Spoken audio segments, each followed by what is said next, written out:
تو آپ سے ایک سوال پوچھتی ہوں میں، یہ سوال آپ اپنے آپ سے بھی پوچھیے گا اور بہت سنجیدگی سے پوچھیے گا کہ اگر کہیں آپ کسی ہندو یا یہودی کے گھر میں پیدا ہو جاتے تو پھر کیا ہوتا؟ تو پھر آپ یہودی اور عیسائی ہوتے؟ کیا مسلمان ہونے کے لیے آپ اپنے آپ سے یہ سوال پوچھیں کہ کیا میرے مسلمان ہونے کے لیے اتنا ہی کافی ہے کہ میں ایک مسلمان گھر میں پیدا ہو گئی ہوں اور مجھے ایک آئیڈینٹی مل گئی ہے کہ آئی ایم اے مسلم؟ جب کوئی مجھ سے پوچھتا ہے تمہارا مذہب کیا ہے تو میں کہتی ہوں مسلمان ہوں۔ کیا یہ اتنی معمولی بات ہے؟ کیا یہ اتنا آسان ہے؟ کیا یہ اتنی چھوٹی بات ہے؟ ہرگز نہیں، ایسا بالکل بھی نہیں ہے۔ یہ ایک بہت بھاری بات ہے جو آپ کہتے ہیں کہ میں مسلمان ہوں، اور اگر آپ کو دیکھنا ہے کہ مسلمان ہونا کیا ہوتا ہے تو آپ ابراہیم علیہ السلام کی زندگی کو دیکھ لیجئے، آپ اسماعیل علیہ السلام کے انداز کو دیکھ لیجئے، آپ ان کی زوجہ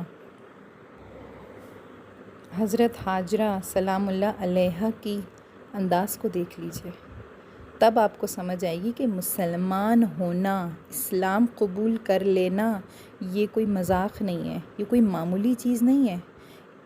اس کو ثابت کرنا پڑتا ہے، بتانا پڑتا ہے کہ میں مسلمان ہوں۔ جیسے کہ ایک بچہ اگر کسی یونیورسٹی میں ایڈمیشن لیتا ہے تو وہ ایڈمیشن لے کر گھر میں نہیں بیٹھ جاتا ہے، اسے ثابت کرنا پڑتا ہے کہ وہ اس یونیورسٹی کا طالب علم ہے، اور جس مقصد سے وہ وہاں جا رہا ہے اسے حاصل کرنا ہوتا ہے، اسے اچیو کرنا ہوتا ہے، وہ کسی مقصد سے وہاں داخل ہوا ہے، اور وہ مقصد کیا ہے اسے یہ بات بالکل کلیئر ہوتی ہے کہ وہ یہاں پر کیا کرنے آیا ہوا ہے اور اسے کیا اچیو کرنا ہے، اور اس مقصد کو، اس بڑے مقصد کو اچیو کرنے کے لیے اس نے اپنے چھوٹے چھوٹے گولز بنائے ہوئے ہوتے ہیں جنہیں وہ ٹائم کے ساتھ ساتھ اچیو کر رہا ہوتا ہے، اور چھوٹے چھوٹے گولز اچیو کرتے کرتے وہ سالوں گزار دیتا ہے، اور پھر آخر کار وہ اس مقصد تک پہنچ جاتا ہے جس کے لیے اس نے اس یونیورسٹی میں ایڈمیشن لیا تھا، اور پھر ایک دن وہ کہہ سکتا ہے کہ میں اس مقصد کو اب اچیو کر چکا ہوں۔ تو آپ اگر مسلمان ہوئے ہیں، میں اگر مسلمان ہوئی ہوں، تو میں مسلمان کیوں ہوں؟ مسلمان ہونا کیا ہوتا ہے؟ اس کے پیچھے مقصد کیا ہے؟ میرا کیا مقصد ہے؟ مجھے اس مقصد کو جاننا ضروری ہے اور اس کو حاصل کرنا ضروری ہے، یہ کوئی کھیل تماشا نہیں ہے۔ تو ابراہیم علیہ السلام کی زندگی، ان کا کردار اور ان کی پوری فیملی کا کردار ہمیں یہ بتاتا ہے کہ اصل میں مسلمان ہونا کسے کہتے ہیں۔ دیکھیے، مسلمان ہونے کا مطلب کیا ہے؟ مسلمان ہونا کہتے ہیں متی ہو جانا، اپنے آپ کو کسی کے سپرد کر دینا اور فرمانبردار ہو جانا، یہ مقصد ہوتا ہے اسلام قبول کرنے کا۔ میں مسلمان ہوں، یعنی میں مسلمان ہو گیا، اب میں نے اپنے آپ کو اللہ کے سپرد کر دیا، اب میں ساری زندگی اللہ کی فرمانبردار بن کے رہوں گی۔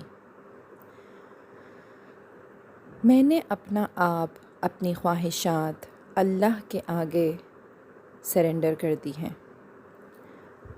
یہ ہوتا ہے اسلام قبول کرنا۔ اور ابراہیم علیہ السلام اور ان کی پوری فیملی، یعنی کہ ان کی زوجہ حضرت حاجرہ سلام اللہ علیہا اور ان کے بیٹے اسماعیل علیہ السلام، ان کے کردار ہمیں سکھاتے ہیں کہ کیسے سرنڈر کرنا ہے، کیسے فرمانبردار بننا ہے۔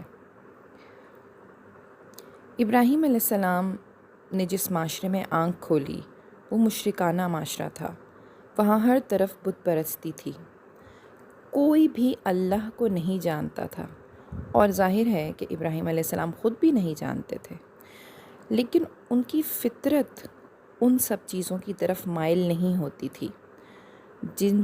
جن کاموں کو وہ کرتے تھے، جن بتوں کو وہ پوجتے تھے، ان بتوں کی طرف، ان طریقہ کار کی طرف ان کی فطرت مائل نہیں ہوتی تھی، کیونکہ ان کی فطرت سے، ان کے اندر سے ایک آواز آتی تھی کہ یہ جو ہے طریقہ صحیح نہیں ہے، یہ بت ہمیں پیدا نہیں کر سکتے، یہ بت اس کائنات کا نظام نہیں چلا سکتے، یہ عقل ہی نہیں مانتی یہ بات۔ تو انہوں نے جب اللہ کو، رب کو تلاش کرنا شروع کیا تو پھر رب نے بھی انہیں اپنا آپ دکھایا، رب نے بھی ان سے بات کی۔ تو انہوں نے جیسے ہی رب کو پہچانا، رب کو جانا، فوراً ہی اس کے آگے سرنڈر کر دیا، اس کے فرما بردار بن گئے، مسلمان ہو گئے، اور پھر انہوں نے یہ پیغام دوسروں تک بھی پہنچایا۔ انہوں نے وہاں کے بت پرستوں کو بتایا کہ یہ بت تو ہمیں پیدا کر ہی نہیں سکتے، یہ تو اس نظام کو چلا ہی نہیں سکتے ہیں، تم کیسے ان کو پوج سکتے ہو، کیسے ان کو پکار سکتے ہو، مشکل کشا مان سکتے ہو؟ مشکل کشا تو بس ایک ہی ہے جو اللہ ہے، تم اس کی طرف آؤ، اس کو پکارا کرو مشکل میں، اس کی عبادت کیا کرو، صرف اس کی عبادت۔ تو اس کے بعد ان کے اوپر جو پہلی آزمائش آئی اور جو پہلی بار انہوں نے اپنے اسلام کو ثابت کیا، اپنے مسلمان ہونے کو ثابت کیا، وہ کیا تھی کہ پورا معاشرہ ان کے خلاف ہو گیا، حتیٰ کہ ان کے اپنے والد، اپنا باپ ان کے خلاف ہو گیا، اور سب نے مل کر آگ دہکائی اور ان کو اس آگ میں ڈالنا چاہا۔ ابراہیم علیہ السلام ہزاروں لوگوں میں تنہا کھڑے تھے، نیچے وہ تھے اور اوپر ان کا رب تھا۔ ان کا دل کہتا تھا کہ ان کا رب ان کے ساتھ کبھی زیادتی نہیں کرے گا۔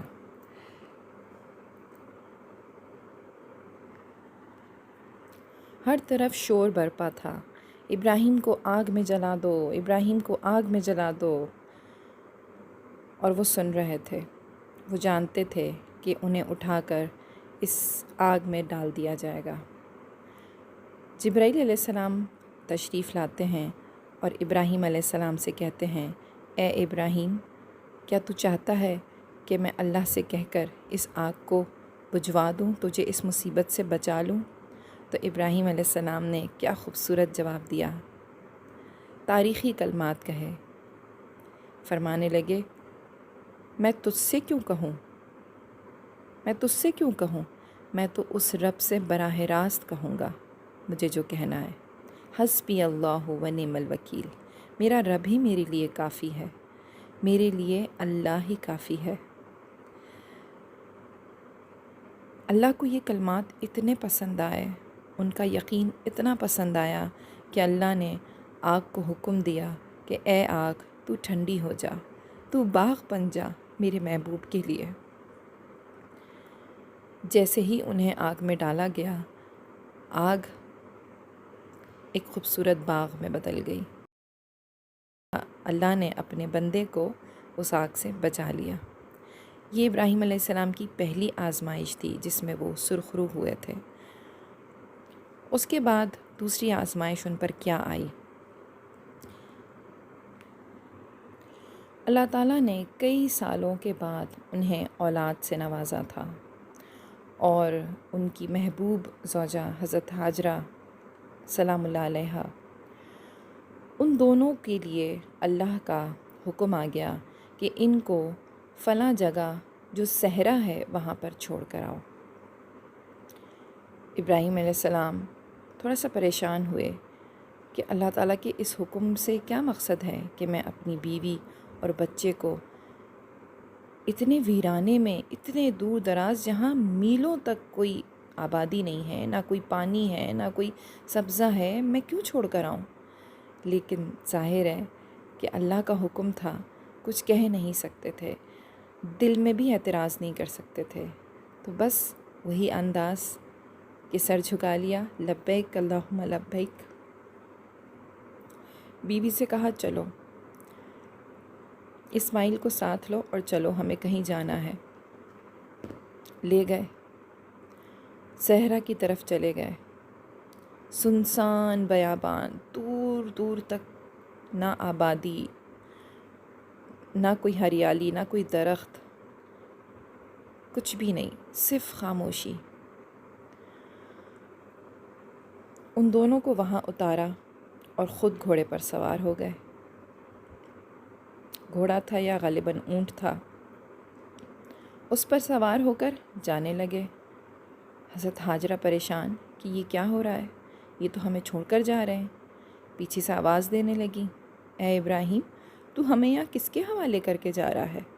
یعنی کہ میں اس سنسان جگہ پہ کیا کروں گی اس چھوٹے سے بچے کے ساتھ؟ نہ میرے پاس کچھ کھانے کے لیے ہے، میرے پاس تو کچھ بھی نہیں ہے، میں کیا کروں گی؟ یہاں تو دور دور تک کوئی نہیں ہے، میں ایک عورت ہوں، میں ڈر جاؤں گی، میرا بچہ ڈر جائے گا۔ ابراہیم علیہ السلام بغیر جواب دیے آگے بڑھتے گئے بڑھتے گئے بڑھتے گئے۔ وہ آواز دیتی رہیں۔ اچانک ان کو خیال آیا کہ یہ تو اللہ کے حکم پر ہی ہر کام کرتے ہیں، اس کام میں بھی یہ ان کی اپنی مرضی تو شامل ہو نہیں سکتی، ضرور یہ اللہ کا حکم ہوگا۔ تو فرمانے لگی، اے ابراہیم، کیا یہ اللہ کا حکم ہے؟ ابراہیم علیہ السلام کی نہ تو یہ ہمت تھی کہ پیچھے مڑ کر انہیں دیکھ سکیں، نہ یہ ہمت تھی کہ انہیں کوئی جواب دے سکیں، بس حامی میں سر ہلا دیا۔ تو حضرت ہاجرہ سمجھ گئیں کہ یہ اللہ کا حکم ہے۔ فرمانے لگیں، اگر یہ اللہ کا حکم ہے تو اللہ ہمیں کبھی ضائع نہیں کرے گا۔ وہ وہاں سے چلے گئے۔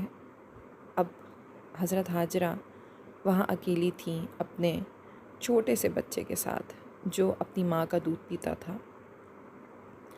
جب تک چھاتیوں میں دودھ آتا رہا وہ پلاتی رہیں، لیکن ظاہر ہے جب وہ کچھ کھانا پینا ہی نہیں ہوگا تو دودھ کہاں سے آئے گا؟ جب دودھ ختم ہو گیا تو وہ بھی پریشان ہو گئیں۔ بچہ پیاس سے بھوک سے بلک رہا تھا۔ وہ ادھر ادھر دوڑنا شروع ہوئیں کہ کوئی تو ہوگا ایسا جو ہمیں کچھ کھانے کے لیے دے دے گا، کچھ پینے کے لیے دے دے گا۔ ادھر ادھر دوڑنا شروع ہوئیں، دیکھنا شروع ہوئیں۔ ایک طرف صفا کی پہاڑی، ایک طرف مروہ۔